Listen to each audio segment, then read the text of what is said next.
हेही दिवस जातील. एकदा एक राजा आपल्या महालात बसला होता. तेवढ्यात त्याला प्रधान येताना दिसला. प्रधान राजाजवळ आला.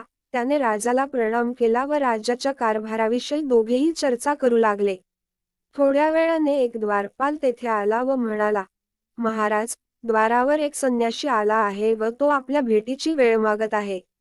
राजा संत, महात्मे, फकीर यांची कदर करणारा होता. राजाने द्वारपालाला संन्याशी महाराजांना घेऊन येण्यास सांगितले. द्वारपाल संन्याशी महात्म्याला घेऊन राजाकडे आला. महात्मा येताच राजाने स्वतः उठून त्यांना नमस्कार केला. आस्थेने विचारपूस केली. त्यांचा यथायोग्य सत्कार केला व त्यांना उपदेश करण्याविषयी सांगितले.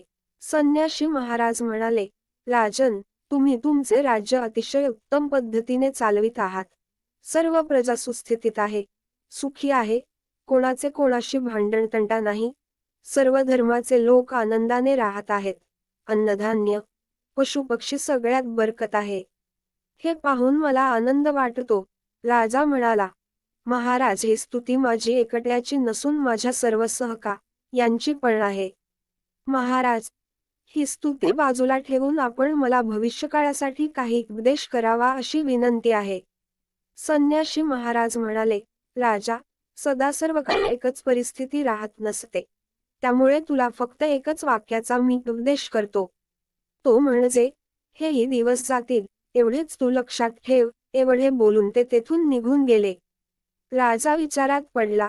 प्रधानाने हे पाहिले व तो म्हणाला, महाराज, अहो, संन्याशी महाराजांनी केलेला उपदेश आपण फक्त लक्षात ठेवा म्हणजे झाले.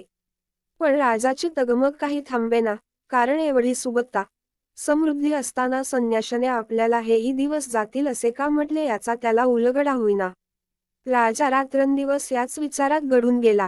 काही दिवसातच या राजाने या राजाच्या राज्यावर स्वारी केली. राजा युद्धाच्या तयारीत कमी पडल्याने व परक्या राजाचे सैन्य आक्रमणावर आक्रमणे करीत राहिल्याने हा राजा हरला व त्याला बंदिवान करून त्या राजापुढे नेण्यात आले. तेथील राजाने या राजाला कारागृहात टाकले. कारागृहात अंधार कोठडीत कोणीच नसे. राजा एकटा निराश, हताश बसून राहत असे व आपल्या पूर्वीचे वैभव आठवीत असे. त्यातच त्याला एक दिवशी संन्यासी बाबाबरोबर झालेली भेट आठविली व उपदेशही झाले. त्या उपदेशाने राजाला आशा दाखविली. हेही दिवस जातील.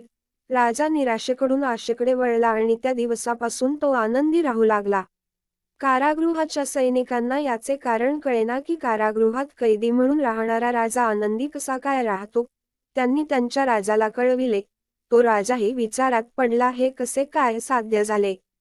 त्याने या राजाला विचारले असता या राजाने संन्याशी महाराजांशी झालेली भेट व हेही दिवस जातील हा उपदेश सांगितला. त्याने हा उपदेश ऐकताच त्याला ही जाणीव झाली की आपणही एक राजा आहोत व आपल्यावरही ही वेळ येऊ शकते. हे जाणून त्याने राजाची मुक्तता केली.